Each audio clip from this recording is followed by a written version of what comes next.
O impulso ainda é de alta e não há qualquer desvio de queda. Portanto, tudo parece muito bem, talvez até demais. Bruno, bem-vindo de volta ao nosso estúdio. Bom dia, Jéssica. Seguindo a nossa conversa de 2 semanas atrás, até quando esta alta no mercado de equities deve continuar? Vamos começar com os mercados emergentes, que estão se saindo muito bem e têm alcançado máximas mais altas, em comparação com os níveis registrados em março. Não há sinais de fraqueza. A força relativa da China diante do S&P 500 e dos outros mercados emergentes está aumentando, e o impulso também está em alta. A situação da Índia é um pouco diferente. A recessão de Trump colocou alguma pressão de queda, mas tivemos uma boa recuperação e a força relativa também está aumentando, o que é bom. O Brasil, além de ter sido afetado pela recessão de Trump, também enfrenta sua própria crise política, com um potencial processo de impeachment à frente, o que nos levou do topo para o fundo da faixa, onde estávamos em dezembro e no início deste ano. A recuperação é um pouco mais moderada.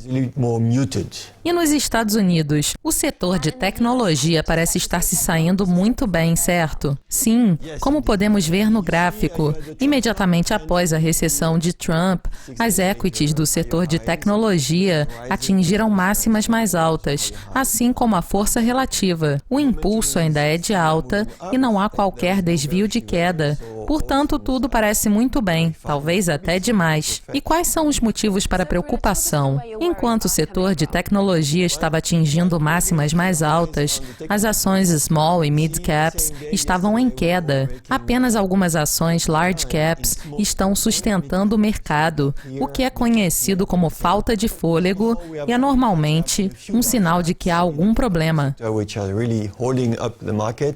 That's called a lack of breath, and that's usually a sign that there is a little bit. Mas a rotação de setor nos Estados Unidos não está apoiando a tendência de alta?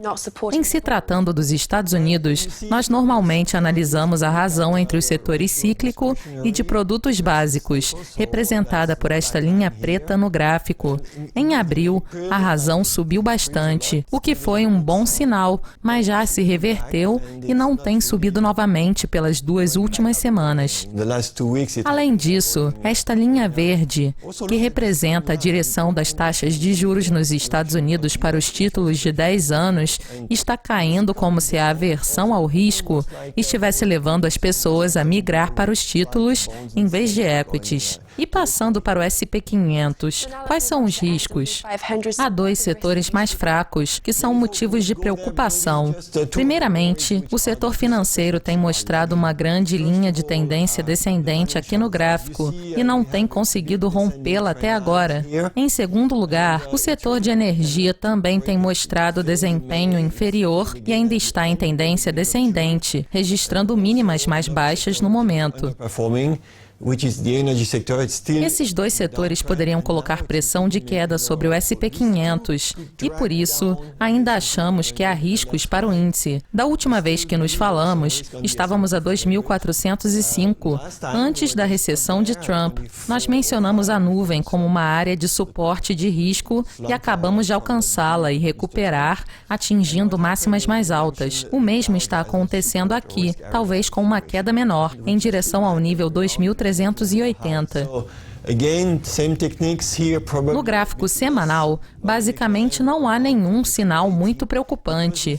A linha de tendência de suporte ainda está intacta, o impulso ainda é de alta e não há grandes desvios. Talvez se cairmos abaixo do nível 2.400 e rompermos esta linha de tendência, veremos algum desvio em direção ao nível 2.330, mas ainda não chegamos neste estágio. As equities europeias também estão em alta. O setor europeu estava na liderança e a força relativa estava aumentando, mas nas últimas 2 a 3 semanas, a força relativa tem diminuído e caiu abaixo desta grande linha de tendência descendente. Além disso, o impulso também está se revertendo, portanto, poderíamos ver um pullback para 3.550, ou até mesmo para a média móvel de 20 semanas, de cerca de 2.400. We could have a pullback, not only to 35.50, but a little bit lower, let's say, to the moving average. E encerrando, como anda o desempenho do Nikkei? 400. A situação do Nikkei também é meio parecida. Por que não conseguimos superar o patamar psicológico de 20 mil? Esta linha laranja representa o iene, e normalmente precisamos ver uma queda da moeda japonesa para que o Nikkei suba, como vimos em outubro. Aqui o iene está se recuperando um pouco, portanto, não é surpresa que o Nikkei esteja em pausa. Nesse sentido, os dois mercados que estavam se saindo bem diante do S&P 500 agora estão em pausa. Portanto, teremos que ser um pouco cautelosos pelos próximos 10 dias. Fantástico, Bruno. Voltamos a nos falar daqui a 2 semanas. Muito obrigada por conversar com a gente. Obrigado pelo convite. Isso é tudo por hoje, mas vocês podem assistir a outras entrevistas com o Bruno Estier assinando nosso canal no YouTube. Até mais!